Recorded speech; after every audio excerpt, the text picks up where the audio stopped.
Darda qalan kimsə, yalvardığı zaman ona cavab verən, şəri sovuşduran və sizi yeryüzünün varisləri edən kimdir?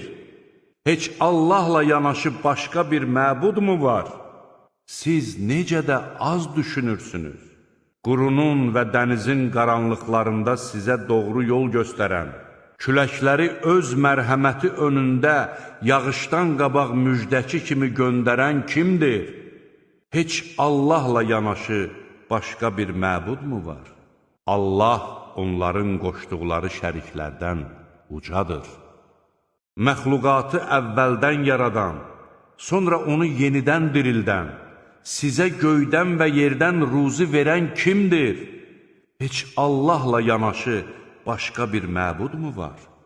De ki, əgər doğru deyirsinizsə, dəlilinizi gətirin.